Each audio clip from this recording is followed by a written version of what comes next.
अस्सलाम वालेकुम, I am doctor Reem from dental aesthetics और मैं यहाँ पे 8 सालों से ब्रेसेस के पेशेंट्स को ट्रीट कर रही हूँ। आज जिस टॉपिक के बारे में हम बात करने वाले हैं वो ब्रेसेस के पेशेंट्स के पूछे जाने वाले कॉमन क्वेश्चंस हैं।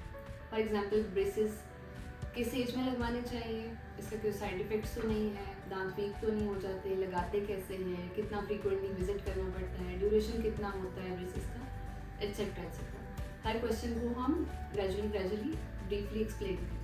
फर्स्ट ऑफ ऑल जो सबसे कॉमनली पूछा जाता है क्वेश्चन कि किस एज में ब्रेसेस लगवाने चाहिए, इस पर हम पहले भी वीडियोस कर चुके हैं, लेकिन ब्रीफली आपको बताती हूँ कि जब पेशेंट के सारे दूध के दांत टूट जाते हैं और परमानेंट दांत आ जाते हैं, that is the right time to put fix braces. बाकी इसके अलावा डिफरेंट प्लेंसेस भी होती हैं जो कि बच्चे की ग्रोइंग एज में लगाई जाती हैं, उसके लिए आपको पहले विजिट करना होता है। लेकिन ब्रेसेस जो फिक्स ब्रेसेस हैं उसको लगाने की का जो राइट टाइम है वो आपके परमानेंट डेंटेशन आने के बाद का टाइम है। सेकंड क्वेश्चन जो पूछा जाता है वो कि ब्रेसेस हर्ट तो नहीं करते, इससे दर्द तो नहीं होता, दांत वीक तो नहीं हो जाते। तो उसका जवाब ये है कि ब्रेसेस से दांत वीक बिल्कुल नहीं होते। जब आपके दांत मूव कर रहे होते हैं आपको वो मूव करते हुए फील होते हैं। एक एक दांत आपका डिफरेंट तरह से मूव करता है। बाज़ दफ़ा उसकी मोबिलिटी आपको फील हो जाती है, एट टाइम्स आपको पता भी नहीं चलता। ऑब्वियसली दांत मूव करते हैं तो वो अपनी अलाइनमेंट चेंज करते हैं। इससे बाज़ लोग समझ लेते हैं कि आपके दांत शायद वीक हो गए, लेकिन वो सिर्फ टेम्परेरी होता है। जब तक आपके दांत मूव करके आपकी न्यू पोजीशन इख्तियार नहीं कर लेता तब तक। ब्रेसेस से दर्द बिल्कुल भी नहीं होता है। प्रेशर आ सकता है बिल्कुल, जब भी आप अपना मंथली विजिट करते हैं, जब भी आपकी ब्रेसेस की फोर्स को हम अपग्रेड करते हैं तो थोड़े से प्रेशर होना, थोड़ा सा फोर्स फील करना, दैट्स नॉर्मल। उसके लिए कुछ पेशेंट्स को मेडिसिन लेनी पड़ती है, पेन किलर्स, कुछ को वो भी ज़रूरत नहीं पड़ती। ये हर किसी का अपना अपना थ्रेशोल्ड होता है कि वो कोई पेन को कितना फील करता है, परसीव करता है। एक और पूछे जाने वाला क्वेश्चन ये है कि क्या एज लिमिट होती है ब्रेसेस, हम कब शुरू करवा सकते हैं, तो कौन सा मैक्सिमम एज का टाइम है कि हम उस पर ब्रेसेस लगवा सकते हैं। तो देखिए मैंने यहाँ पे पेशेंट्स ट्रीट किए हैं स्टार्टिंग फ्रॉम देयर टीन्स और मैंने माशाल्लाह से 40s 50s के पेशेंट्स को ब्रेसेस लगाए हैं। ट्रीटमेंट का ड्यूरेशन दोनों का मुख्तलिफ हो सकता है। जाहिर है जितना अर्ली आप लेकर आएंगे बच्चे को, बच्चा जितना छोटा होता है, अपनी टीन्स में होता है, 20s में होता है, उतना एफिशिएंटली उतना जल्दी ट्रीटमेंट हो जाता है। जैसे जैसे पेशेंट की एज थोड़ी बढ़ जाती है, थोड़ा सा मूवमेंट्स हमारी स्लो हो जाती है क्योंकि नेचुरली बोन की डेंसिटी हार्ड हो जाती है।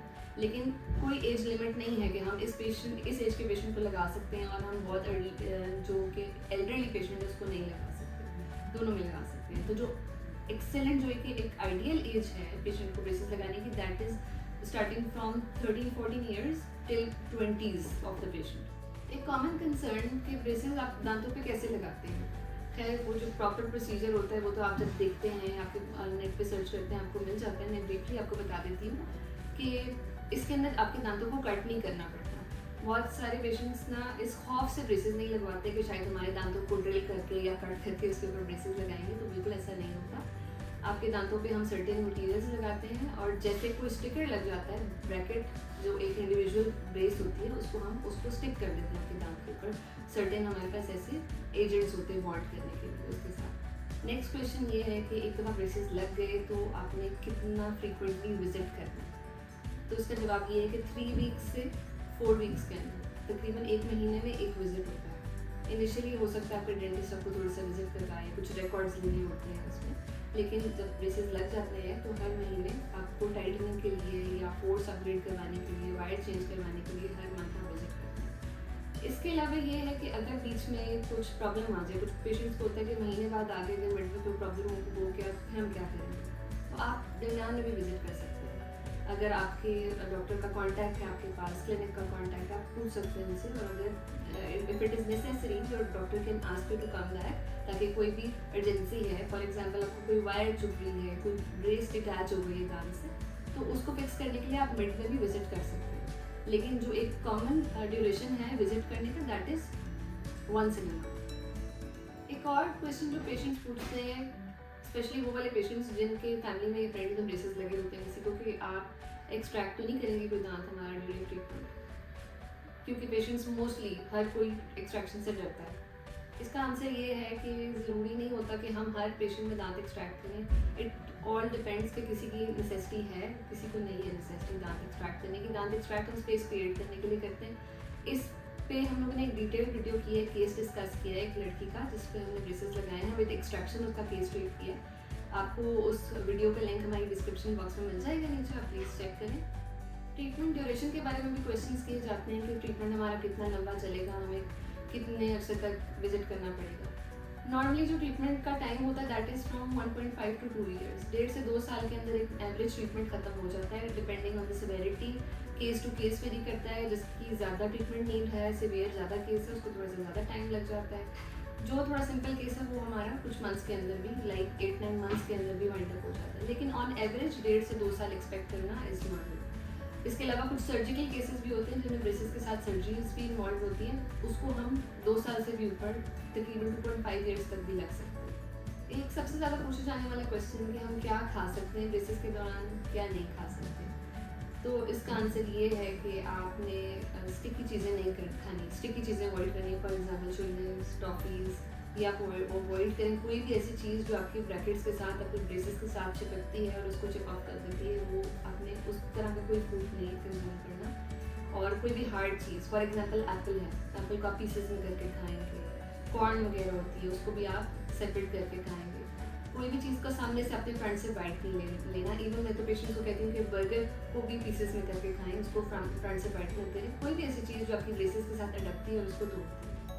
नेक्स्ट क्वेश्चन इज दैट कि क्या हमने ब्रश करना है ब्रेसेस के दौरान, अगर करना है तो किस तरह से करना है, इसके अलावा और किस तरह से हम क्लीन रख सकते हैं ब्रेसेस को। तो ब्रश आपने ज़रूर करना है। नॉर्मली भी twice a day brush recommended है, और ब्रेसेस जब लगी होती हैं उसके साथ थ्राइस या 4 times a day आपने ब्रश करना है, एटलीस्ट ट्वाइस तो डेफिनेटली। थोड़ी सी टेक्निक आपकी मॉडिफाई होती है, जैसे कि आप ये देख सकते हैं ब्रेसेस जब लगे होते हैं, आपका टूथब्रश नॉर्मली हर कोने में नहीं जा पाता उसको ब्रश करने के लिए, उसकी एक सेपरेट टेक्निक होती है, वो हम आपको नेक्स्ट वीडियो के अंदर डेमोन्स्ट्रेट करके बताएंगे। टूथब्रश के अलावा जो दांतों को साफ रखने की टेक्निक्स हैं वो आप उसमें वाटर फ्लॉसर यूज़ कर सकते हैं। वाटर फ्लॉसर में प्रेशर से पानी आता है और उससे आप प्रेशर से दांत अपने ब्रैकेट्स के अराउंड क्लीन कर सकते हैं। इसके अलावा डेंटल फ्लॉस है, वो एक धागेनुमा चीज़ है, आप देख सकते हैं, उसके साथ आप दांतों के अंदर गम्स में डीप जाके क्लीन कर सकते हैं। इंटरडेंटल ब्रश है। इसके अलावा इलेक्ट्रिक टूथ ब्रश है। बहुत सारे पेशेंट्स पूछते हैं क्वेश्चन, क्या हम इलेक्ट्रिक टूथब्रश यूज़ कर सकते हैं? बिल्कुल आप कर सकते हैं। सर्कुलर मोशंस में आप कंट्रोल फोर्स के साथ उससे क्लीन करें, बिल्कुल अच्छे से उससे क्लीनिंग होती है। जो लास्ट क्वेश्चन हमसे पूछा जाता है वो ये कि जब आपके ट्रीटमेंट का ड्यूरेशन खत्म हो जाता है, आपके ब्रेसेस का टाइम फिनिश हो जाता है, तो फिर बाद में क्या होता है? उसके बाद आपको रिटेनर्स पहनने पड़ते हैं। रिटेनर्स फिक्स भी होते हैं जो दांतों की पिछली वाली सरफेस पे लग जाते हैं, रिटेनर्स रिमूवेबल भी होते हैं। रिटेनर्स पे हमने एक डिटेल्ड वीडियो की हुई है, वो भी आपको हमारे यूट्यूब चैनल पर मिल जाएगी, आप चेक कर सकते हैं। रिटेनर्स पहनना बहुत ज़रूरी है क्योंकि दांतों को स्टेबल रखना, जिस पोजीशन पे आपने ट्रीटमेंट खत्म किया है, दांतों को नई पोजीशन पे लेके गए, उसको वहाँ पे स्टेबल रखना ज़रूरी है। तो ये था आज का टॉपिक जिसमें हमने बहुत सारे कॉमन क्वेश्चंस को डिस्कस किया। आई होप कि आपकी भी बहुत सारी क्वेरीज, बहुत सारे क्वेश्चंस का आंसर आपको मिल गया होगा। इसके अलावा भी अगर आप कुछ पूछना चाहते हैं तो कमेंट सेक्शन के अंदर कमेंट करके आप पूछ सकते हैं। वीडियो अच्छी लगी है तो लाइक, सब्सक्राइब और शेयर करें। Thank you so much for watching this video. अल्लाह हाफिज़।